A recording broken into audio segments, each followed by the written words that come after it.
Can you hear me? Good. Okay, sorry. I'll start over again. Good morning. My name is Abigail Bottome. I'm a member of the Worship and Music Committee. My pronouns are she, her, and hers. If you are a visitor or new to First Parish and are not familiar with the building, please reach out to one of our greeters if you have any questions. The first part of our service is we'll go into our candles section, which is not recorded. The service will be posted on our Facebook page and on YouTube. Given concerns about COVID, we will not be serving coffee or other beverages. But coffee hour is coming soon, so stay tuned.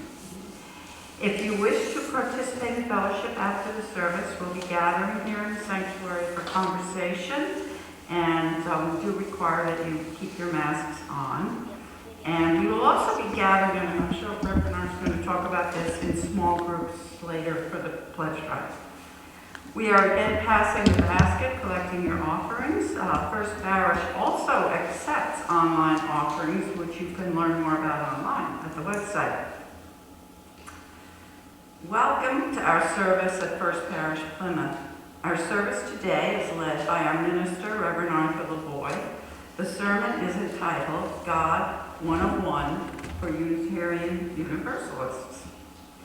Our technical director is Melville. And today's live music will be performed by Browder, Melville. Whoever you are, whomever you love, whatever you believe, wherever you are on your journey, let us walk together this hour. Good morning. I'm the Reverend Lavoie. My pronouns are he, him, and his. And I want to offer a special welcome to anyone who is watching online, either on one of the local public access television stations or on our YouTube or Facebook channels. We are delighted to have you with us this morning, or whenever. It might be afternoon or evening by the time you're watching this, but we are delighted to have you with us and want you to feel welcome as part of this community. If you have any questions about Unitarian Universalism or about this congregation, please, you can contact me or someone in our office through our website, which is firstparishplymouthuu.org. And there's also a link there if you'd like to make a contribution. We're very happy to have you join us today. Our call to worship this morning is Psalm 121. I lift my eyes to the hills. From where will my help come? My help comes from the Lord, who made heaven and earth. And just a reminder that congregational singing is now permitted. So I will play through this hymn once to familiarize you with the melody, and I implore you to sing along.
cellist, I want to tell you a little bit about that hymn we just sang.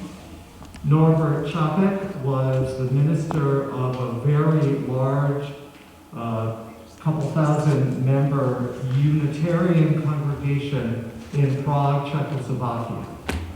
And he spoke out against the Nazi regime, and he was murdered in a concentration camp. So that as things were becoming more difficult in Europe, as in some ways they are today, is when he wrote that hymn that we just sang. And so in that spirit, I invite us to light our chalice with the words that we say every Sunday. Love is the spirit of his church, and service its law.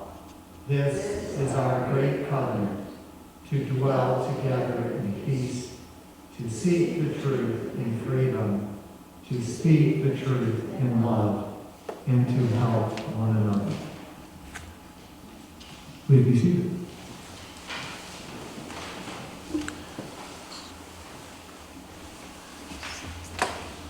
So, Deb is also away today, and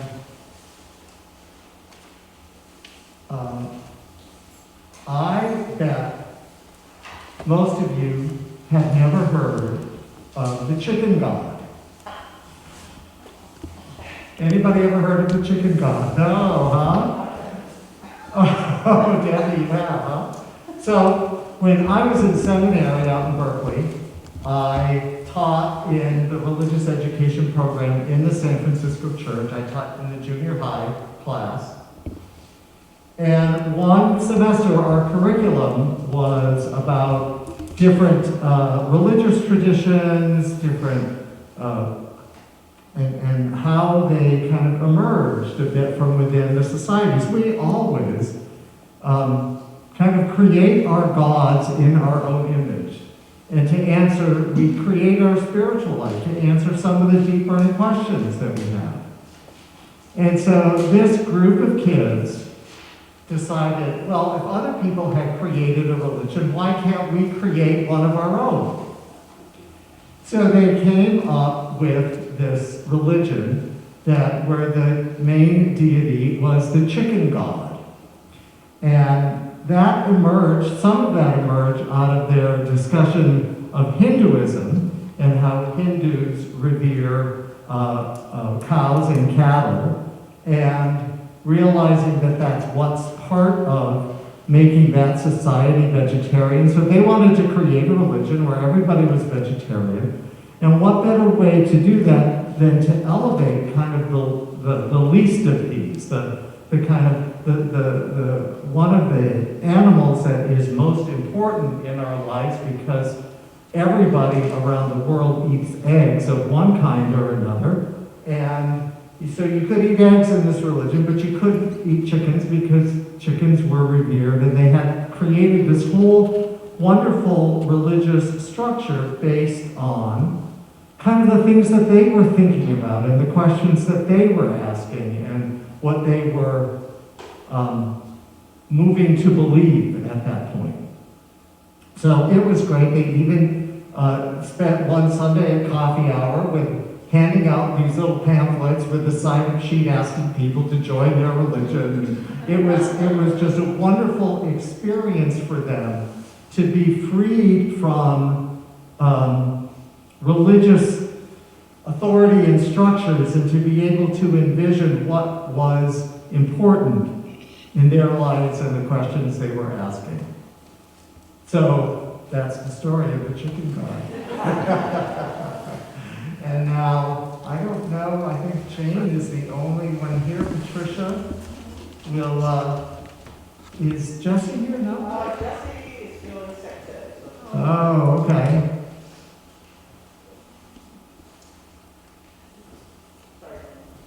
So, Patricia's going to be taking Jane. Why don't we sing? This little light of mine, I'm gonna let it shine. This little light of mine, I can't hear you. I'm gonna let it shine. light of mine. I'm gonna let it shine, let it shine, let it shine, let it shine.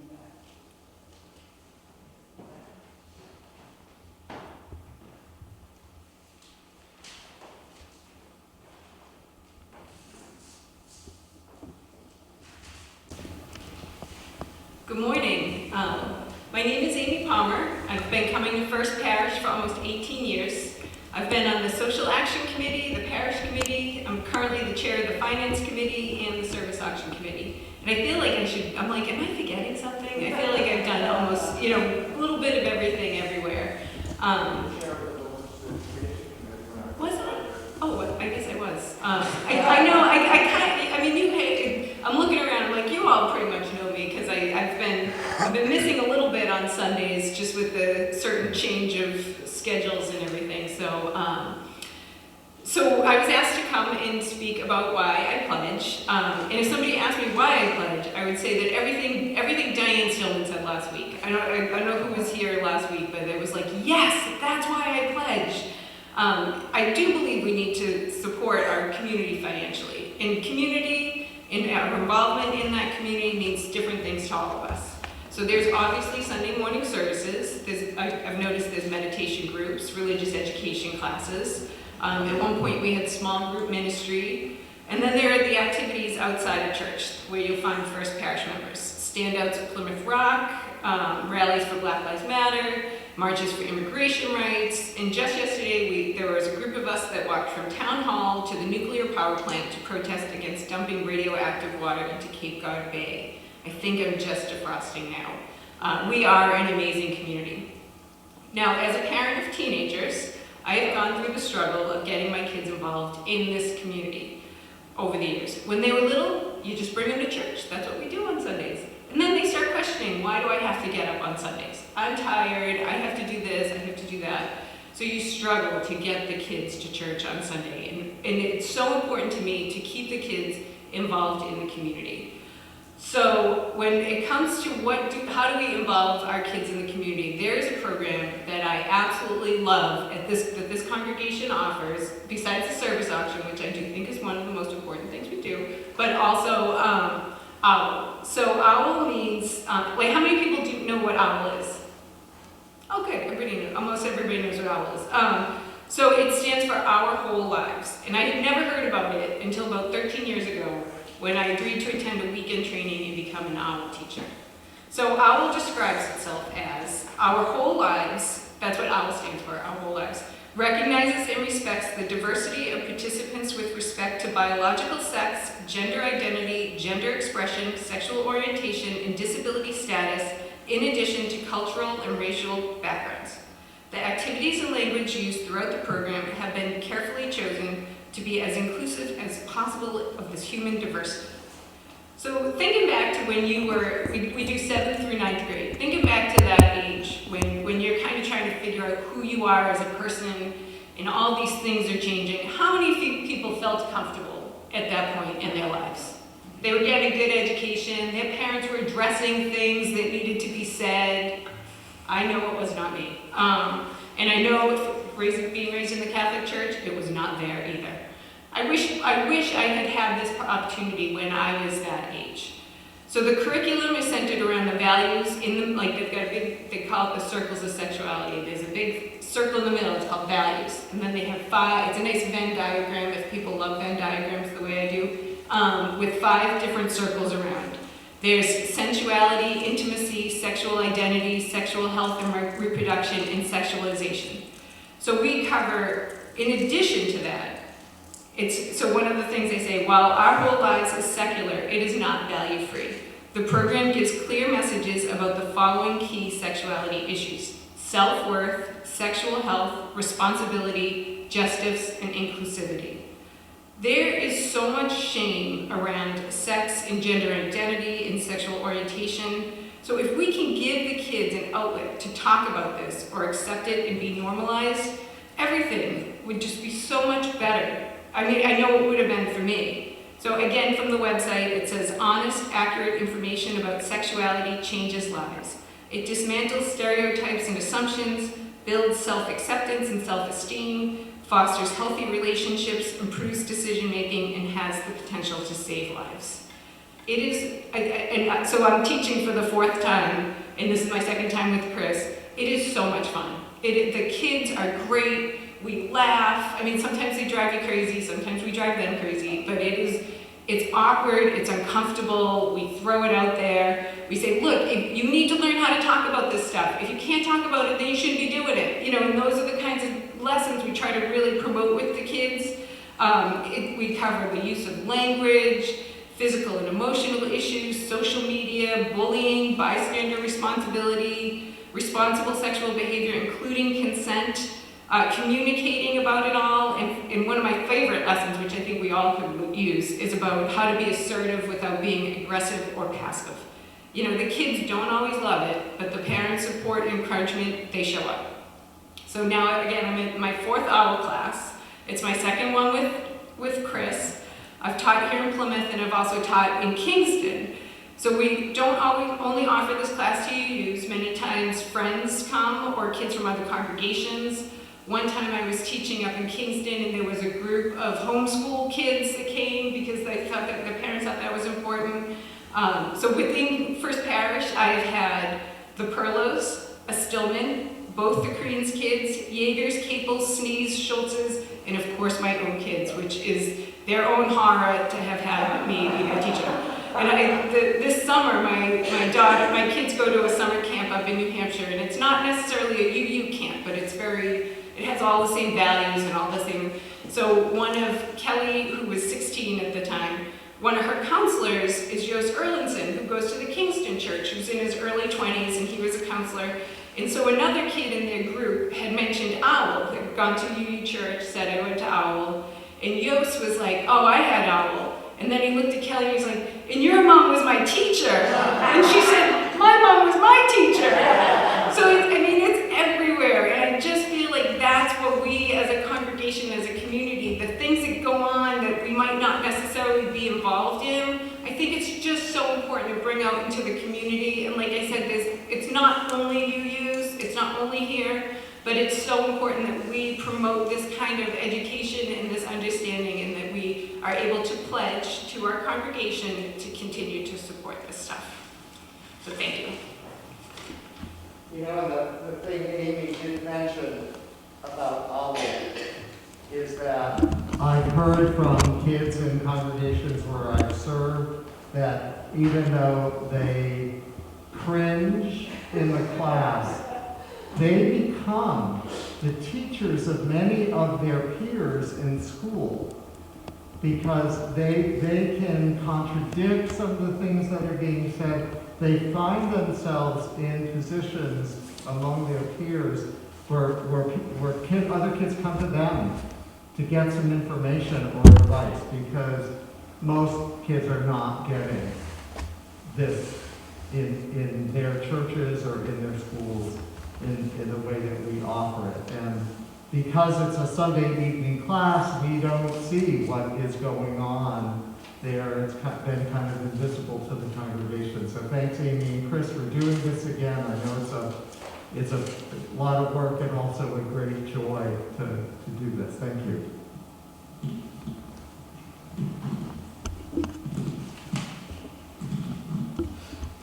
I'd just like to say I've known about OWL for a long time, but this is the first time I ever heard it described, so completely and lovely, and thank you. It's lovely.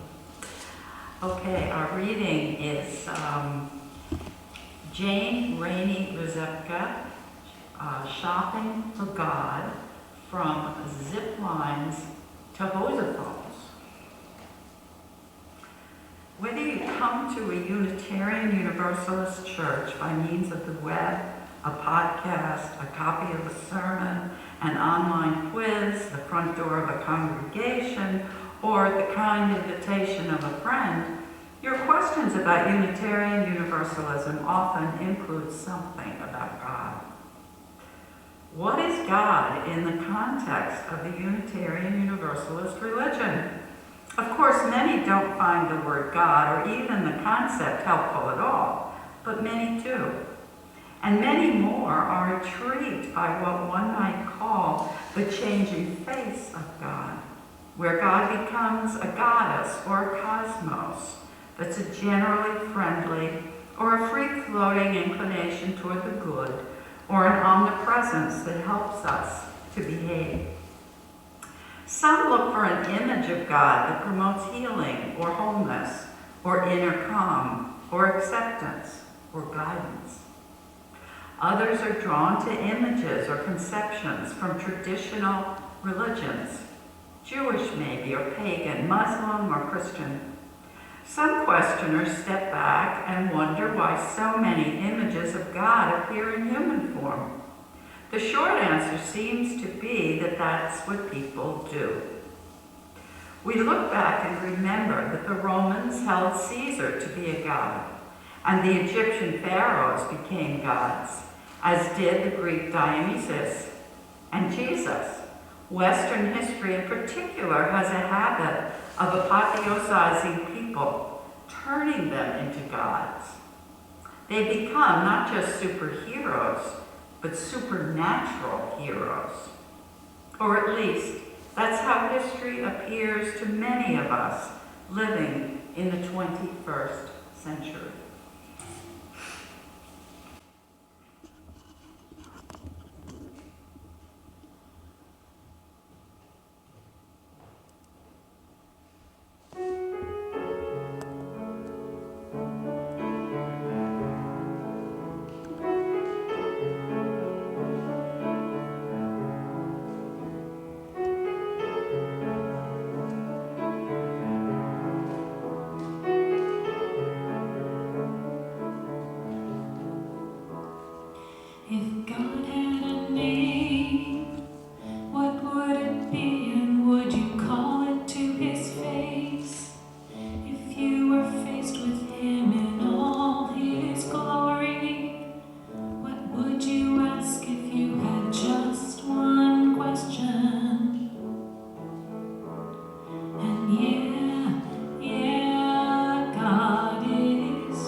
love that song.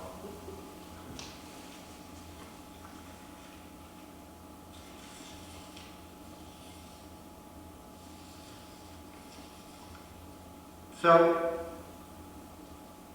as anyone who's ever been a parent or been around kids a lot knows, kids are asking questions all the time. It's their attempt to make sense of life and how things work. But why? Why? Why do I have to do that? Why is something the way it is? How did this come to be? I'm sure that for parents and caregivers that can be exasperating, having to answer all those questions with language that is age appropriate.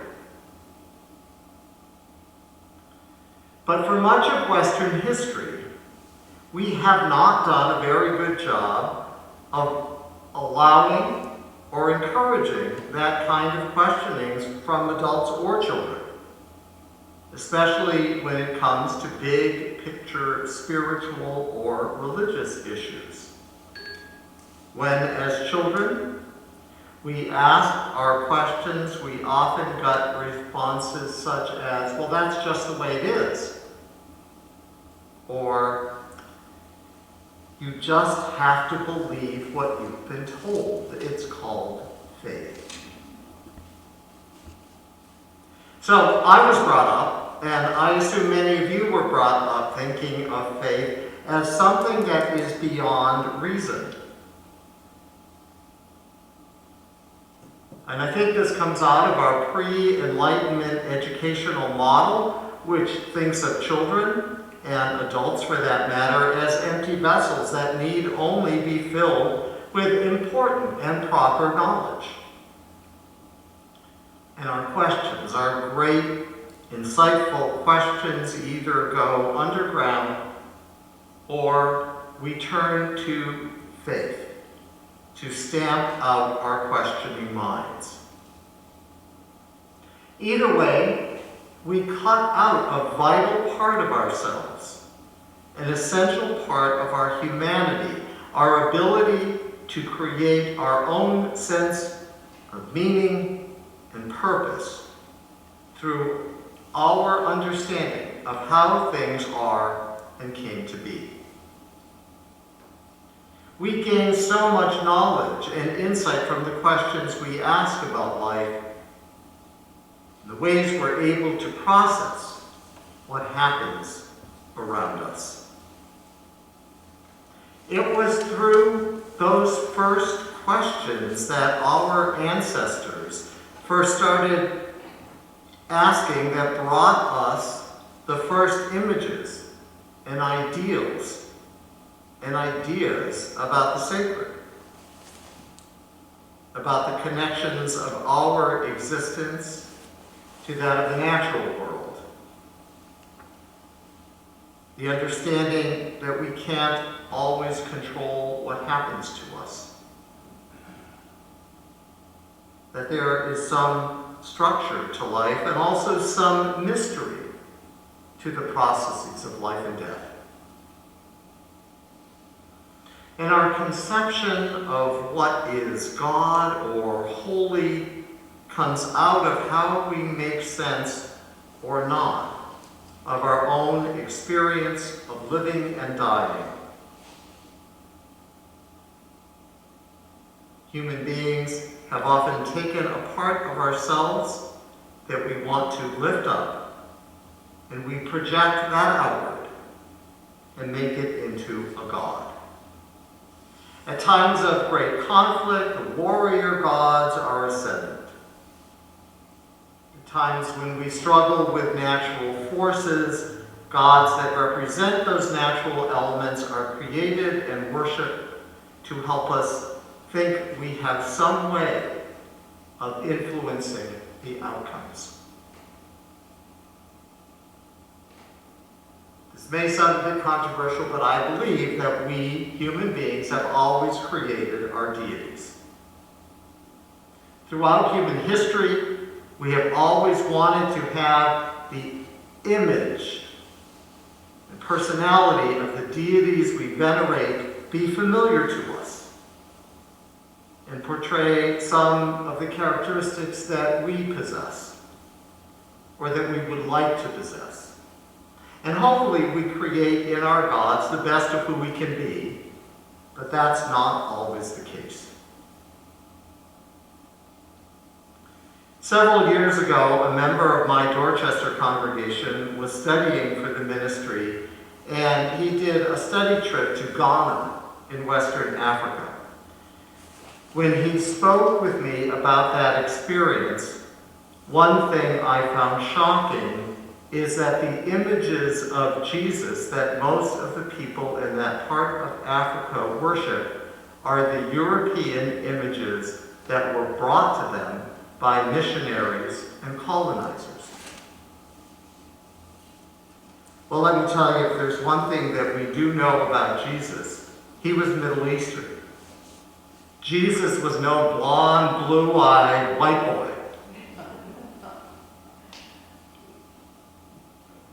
Yet that is the most predominant image we have of him. We want our deities to look like us, or at least the ideal cultural image we have been given. And it makes me angry and sad that the ideal image of a human being or a deity in that African culture in Ghana is one that doesn't look at all like ordinary people. It's an image that they will never be able to resemble. What does that do to self-esteem and self-worth? That one's very being is contrary to an ideal that is lifted up before you. The same thing has happened to women who have almost always been told that God is male. How much of the worship of male gods in the Abrahamic tradition is Judaism, Islam, and Christianity. How much is the worship of male gods in that tradition responsible for the degradation of women to second-class status, sometimes little more than slaves? How much is the worship of a white, European-looking god responsible for the enslavement of people from Africa and the debasement of people of color from other parts of the world? How much do our images of the sacred affect how we treat people today?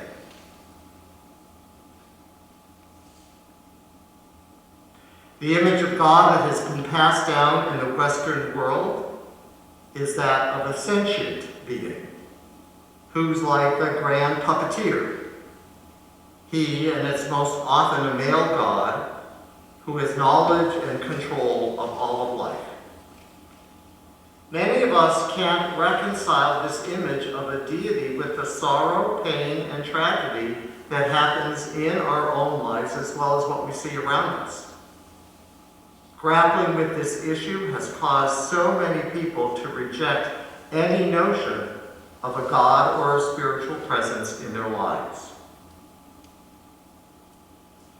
Now, in the over-intellectualized Western religious world, we've created all of these theological categories to describe the different ways that people might envision their God, might understand what God means to them. And today, our ideas about God can at times include all of these categories. First, there are the theists, who believe in a personal God that they are in some communion or communication with. This God merits worship and adoration because of its pervasive and all-powerful nature that is active in the world here and now. This God is most often located somewhere out there above and beyond us. Pantheists is the name given to people who believe that everything that exists has a divine nature and is part of a whole, a unity. This would describe those of us who recognize some spiritual force in everything from a blade of grass to the blazing sun, from the warmth of our hearts to the natural instincts of the animals around us. Then there's a category called Deists. Many of our founding fathers, Benjamin Franklin, George Washington, Thomas Jefferson, Thomas Paine, were categorized as Deists. A Deist, according to Jane Jepka, the author of our reading, would say that the cosmos is just too complex to have happened by chance. But this is an absentee God who did his little creation thing, but is not involved in our day-to-day lives. Related to deism is a strain of thought I have seen in post-Holocaust Jewish writings. In the book Night by Elie Wiesel, himself a Holocaust survivor, for example, and the play Angels in America by Tony Kushner, you find a God who has become so disgusted with what human beings have done with this great gift of life that this God has completely abandoned us to our folly. And there are those among us who follow more earth-centered traditions in their understanding of the sacred, what some call paganism. The cycles of the earth, and the seasons, the mysteries of living and dying are what is celebrated in earth-centered rituals. And then there are those identified as humanists or religious humanists who find the center of their spiritual life in the human experience. And there are many of us who find some inspiration and sustenance in multiple variations of all of these. But the point here is that it is up to each and every one of us what image of the sacred is part of our spiritual life. It's up to us to create the image that best answers the questions that have arisen out of our own life experience. And I want to be clear, I'm not saying that we can worship whatever we want. Our fourth Unitarian Universalist principle calls us to a free and responsible search for truth and meaning. Our vision of what is sacred and the ideals we strive to attain have to be tested by our own life experience and refined through the fires of our engagement with each other. Never can our ideas of the holy be used to demean the worth and dignity of anyone else. Personally, when I speak about God, I do so for political as well as personal reasons. I have to interact at times with clergy and leaders of other traditions, and I want to be part of that religious conversation.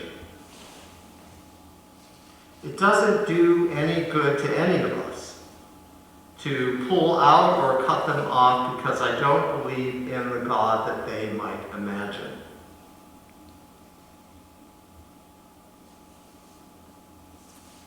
If you want to ask me about my God, I will tell you that I no longer see God as a sentient being, one who has knowledge and control of everything and everyone in the universe. The God I claim is a spiritual force based on love, goodness, and the call to growth and transformation that is part of everything.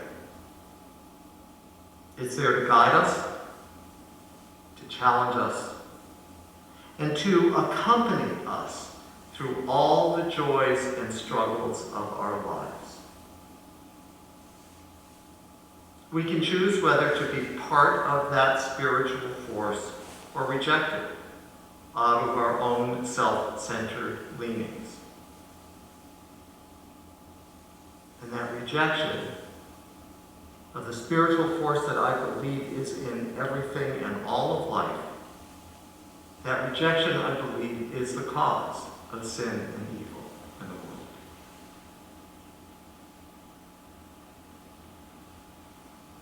If you believe in God or in some kind of spiritual presence, what does that look like? And how does that God interface with your life?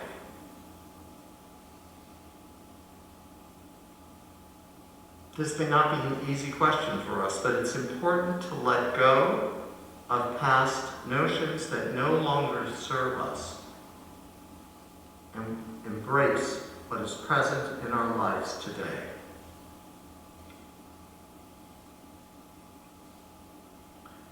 It was great fun to be with the youth in the class that came up with the chicken god that I described in the Time for All Ages.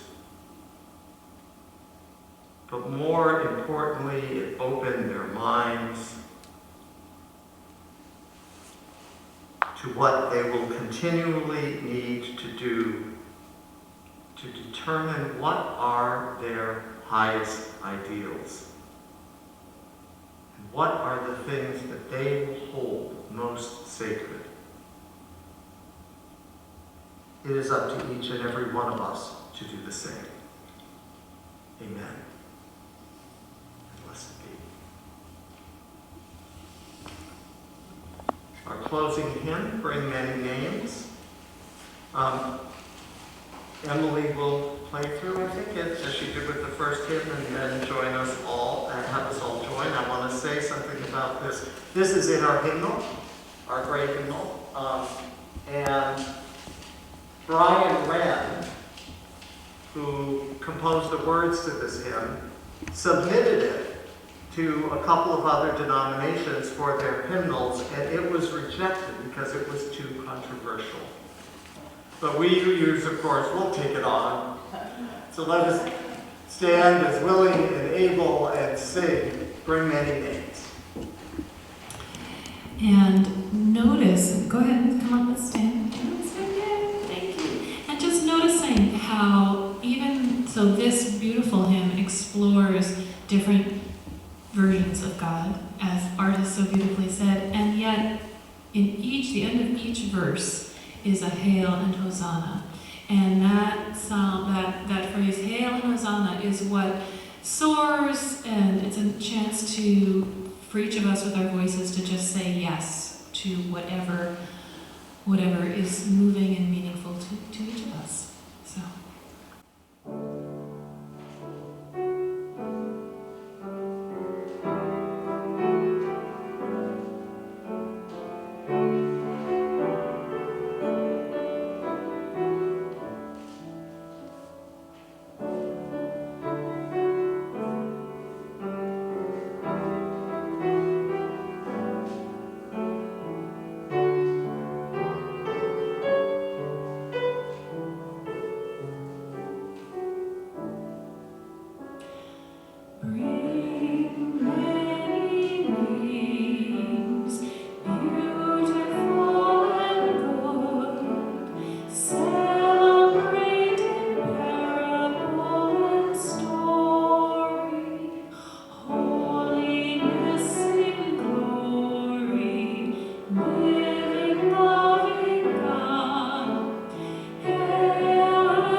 Our benediction this morning comes from Elizabeth Tarbox, Valerie's sister.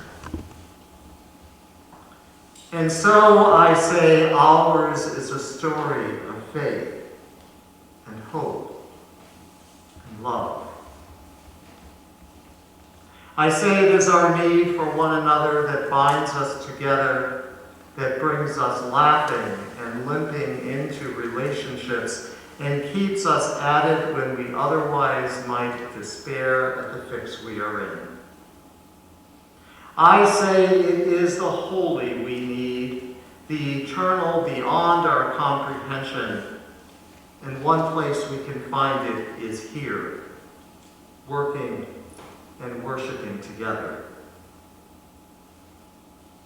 And I say there is a transcendent value worthy of our loyalty, upon which we must set our hearts. And its divine manifestation is love.